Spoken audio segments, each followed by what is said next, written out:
So today we are going to find out what's happening next to Max in the Hodgeheg story by Dick King-Smith.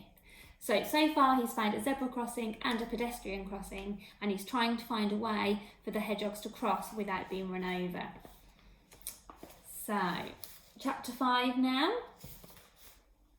What Max had not bargained for when the bunch of people moved off at the peeping of the little green man was that another bunch would be coming towards him from the other side of the street. So that when he was about to halfway cross, hurrying along at the heels of one crowd, he was suddenly confronted by another.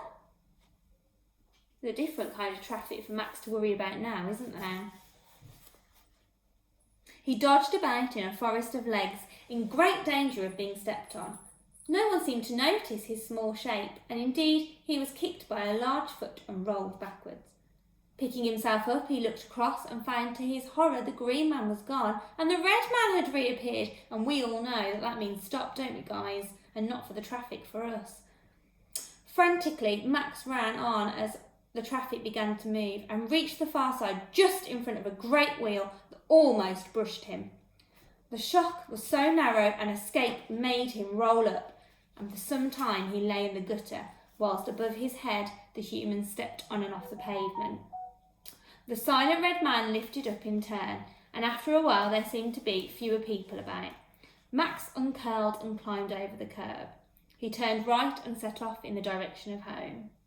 How to recross the street was something he had not yet worked out, but in his experience neither striped bits nor red and green men were the answer. There's Max going home. As usual, he kept quite close to the wall at the inner edge of the pavement, a wall that presently gave place to iron railings. These were wide enough apart for even the largest hedgehog to pass between. Max slipped through. In the light of a full moon, he could see before him a wide stretch of grass, and he ran across it until the noise and the stink of the traffic were left behind. "Am I where?" said Max. I think he means where am I. His nose told him of the scent of flowers. His eyes told him of a strange-shaped building, the bandstand, and his ears told him of the sound of splashing water, the fountain. Of course, this was the place that Pa told them about, the park. "Hip, hip, hooray!" cried Max to the moon. For the next few hours, he trotted busily about in the park, shoving his snout into everything. His snout was his nose. Like most children, he was not only nosy, but also noisy, and the sound of his coming, the mice scuttled away under the bandstand, the snakes slid away, and the frogs plopped into the safe depths of the lily pond. Max caught nothing. At last he began to feel rather tired and to think how nice it would be to go home to bed. But which way is home? Max considered this, and he came to the unhappy conclusion that he was lost. Just then he saw, not far away, a hedgehog crossing the path. A large hedgehog, a Pa-sized hedgehog. What luck! Pa had crossed the street to find him. He ran forward, but when he reached the animal, he found it was a complete stranger. "Oh, I beg your pardon. I thought you were a different hedgehog." The stranger looked curiously at him. "Are you feeling all right?" he said.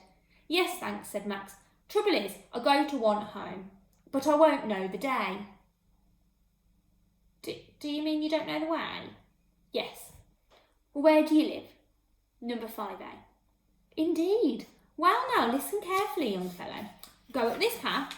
It will take you back to the street. And a little way along, you'll see a strange sort of house that humans use. It's a tall house, just big enough for one human to stand in it. It has windows on 3 sides, and it's bright red. If you go in there, if you go across there, you'll fetch up right by your own front gate." It's describing a phone box. We don't really need these now. As soon as he went through the park railings, he saw the tall red house. He trotted up to it. It was lit up, and sure enough, there was a human inside. He was holding something to his ear, and Max could see that his lips were moving. How odd, thought Max. He's standing in there, talking to himself. At that instant, the man put down the phone and pushed open the door of the telephone booth. a door designed to clear the pavement by about an inch, the perfect height for giving an inquisitive young hedgehog, for the second time in his short life, a tremendous bang on his head. Chapter 6. Meanwhile, back at number 5A, Pa had had a bonanza. Sneaking next door, finding a full saucer of dog food and no sign of his neighbour, he'd scoffed the lot. He came staggering back, very full of himself, and fell into a deep, bloated sleep. Ma woke him up just before dawn. Pa, wake up, Max hasn't come back. Pa opened his eyes and saw her worried face. He's been gone all night. Do you think something's happened to him? Pa got to his feet. I don't know, he said, but don't fret. That means worry. I'll find him. He could be anywhere. How are you going to know where to look? Before Pa could answer, he heard a strange voice coming from the hedge that divided the houses. Excuse me, said the strange voice, and out poked the head of their neighbour. Pa bristled, his spine standing on end. It's that dog food, he thought. He's found the empty saucer. He's going to argue about it.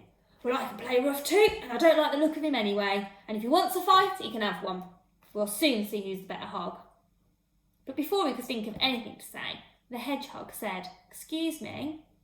Well, I couldn't help overhearing what you were saying. It's a family matter, growled Pa. Exactly, you're worried about your little lad. Oh, cried Ma, have you seen him? Yeah, I met a young chap in the park who said he was lost and looking for the way back to 5A. Unless, of course, it was 5A in some other street. Did you notice anything different about him? Asked Pa. The neighbour looked a bit embarrassed. Well, yeah, he seemed to be having a bit of difficulty with his speech and he muddled some of his words. Like Hodgeheg. Yes, that's our Max, cried Ma.